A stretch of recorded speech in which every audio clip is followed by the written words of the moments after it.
Welcome back to the Top Notch Documentaries YouTube channel. Today's video is going to be me going over some of the theories on Israel Keyes. The first theory revolves around the belief that Samantha Koenig was not Israel Keyes' last victim. Having murdered Samantha Koenig, Keyes flew out of Anchorage, Alaska with his daughter.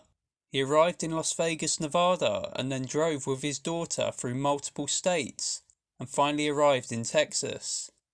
Time elapsed, with Keyes going on a 7-day cruise out of Louisiana. On returning to Texas, he left his daughter with his mother and left a note on his bed at her house. "Gone to find a place to stash my guns." It was February 13th, 2012, and this was still not the strangest behaviour that he displayed. The timeline released by the FBI showcased the total car mileage over 10 days as being recorded at 2,847 miles. Keyes would recall his thought process on the trip.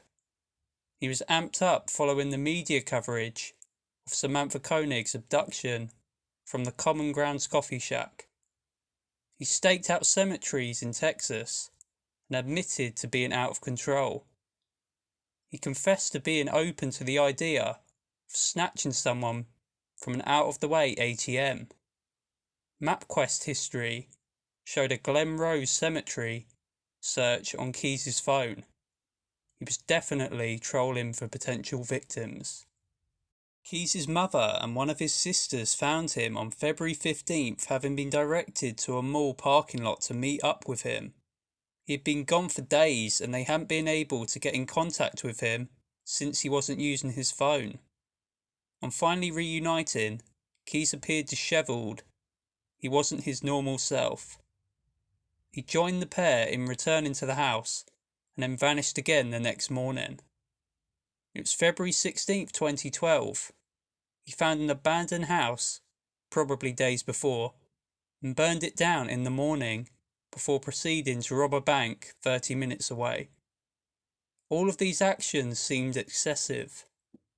The FBI believing that he was using arson and bank robbery as a means to come down from the adrenaline high of a new murder, or using a new murder to amp him up into committing them. His behaviour patterns mirrored those of crimes like the Currier murders and the Deborah Feldman murder. Keyes either robbed or intended on robbing banks in both of these crimes, both being after the murder and banks being located fairly close to the body disposal site. James Tidwell left work at 5:30 a.m. on the morning of February 15th, 2012. James simply vanished out of sight, never to be heard from again. Days after he was last seen, his truck was found 5 miles away from his residence. He was nowhere in sight. James didn't lead a high-risk lifestyle. No known enemies or criminal record. He loved his truck and had no reason to abandon it on the roadside and flee to begin a new life. The idea of this was absurd to friends and family. The thing is, Keyes' MO fits with James Tidwell. Keyes would abduct a victim, transport them to an abandoned house, and murder them. Then transport their body to a final location. Despite the widespread search for James, he has still never been seen since.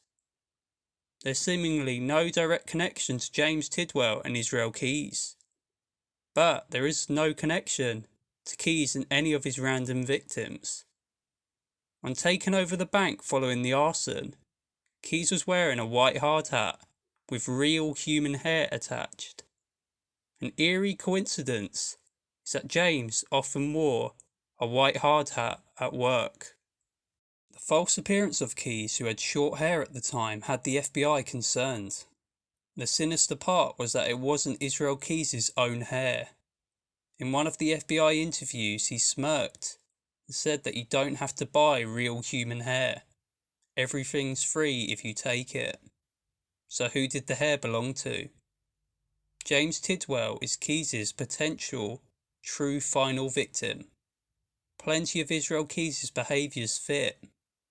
James's disappearance off of the face of the earth on the day that Keys isn't accounted for. Keys' insane car mileage. The bank card hat and real human hair attached. And finally, the most telling piece of evidence. A Walmart receipt from the 17th. It recorded the cash purchase of a fold-up shovel, air spray and lube. Most are likely aware that Keys admitted to not keeping his victims around for days, just hours.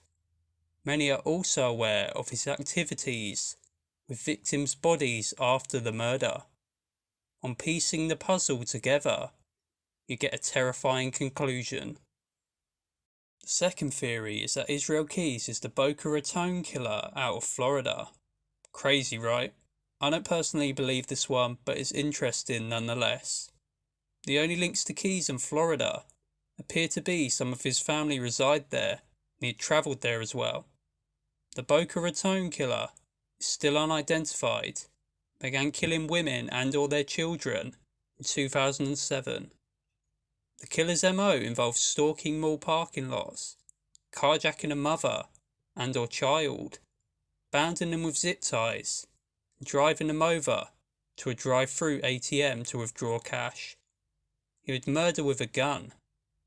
The final victim saw the face of the carjacker, who was later connected to other similar attacks. Fortunately, the woman and her child made it out alive. The man does seem to resemble Keys, but it seems far-fetched to say that he'd be to blame for the brutal slayings. Sure, this offender seems money-driven and used zip ties, but Keys was much more sexually driven, and many killers use zip ties. Could it have been him? The third theory regards Keys and terrorist activity. With many of the FBI documents either removed or unreleased to the public, it's hard not to speculate on the Israel Keys case. The FBI timeline has been changed and isn't fully accurate. Why is this? Keys seemingly had plans for homemade bombs and did admit to building them and testing them out in Nia Bay. I'm not a homemade explosive expert, but I'm sure they had bigger plans for these explosives and didn't just intend to limit the use of them to buildings and to breach gates like he admitted. He told army buddies that he'd buried ammunition on his New York property, and plenty of it. Keys had military training and started testing out pipe bombs at age 14. Who knows how skilled he became over the years. A door was discovered at his Anchorage residence with the website link youmustbebornagain.org and Church of Arlington. Keys hated Christianity and wanted to use churches in his crimes. As time progressed, it appeared like he was becoming much more extreme. Looking at the crime media attention seemed to change him from being an under-the-radar offender to a more media-focused killer, fueled by news stories and media sensation. His serial killer hero H.H. Holmes matched Keys in this way, a horrifying media sensation known as America's first ever serial killer. Holmes loved the attention and the sensationalist news stories about him, much like Keys did. All this, in my opinion, points to Keys' future plans, including some type of domestic terrorist activity.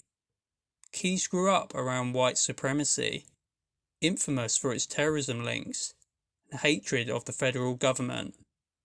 Keys would have absorbed at least some of this. The story he told to an army buddy about burying plenty of ammo, whether lie or not, is telling. The first thing that comes to mind is a mass shooting. When told about the 2012 Batman theatre shooting in Colorado, Keys only asked if they'd shot the offender. Was Keys planning a massacre that would draw in media attention and sensationalist stories? Or were these just fantasies fueled by the crimes that he was influenced by? What are your thoughts? The final theory puts forth the idea that there is more to Israel Keys' suicide. There seems to be different stories as to the words written in blood at the scene of Keys' December 2nd, 2012 suicide, Corozal, Caracol in the FBI documents, or Belize. Corozal and Caracol are both in the country of Belize. Keys visited the country in 2005. Corozal is a town in the northeast of Belize, close to the Mexican border. Caracol is an ancient Mayan ruin site in Belize. Both locations are right next to the bordering countries, either Mexico or Guatemala. Was Keys hinting at a victim from Belize? That is entirely possible. Or was he hinting toward the idea of the world ending in 2012? The Mayan calendar had many people afraid at this time. December 21st, 2012 marked the end of the Mayan calendar. Many people believed that the apocalypse would arrive to wipe out humanity. Did Israel Keys have expectations for this and just want to troll the FBI, hoping that everyone would be wiped out? This one was a little bit over the top, but it is a theory after all. Thanks for watching the video. Be sure to like and subscribe to the channel. As always, thanks for watching.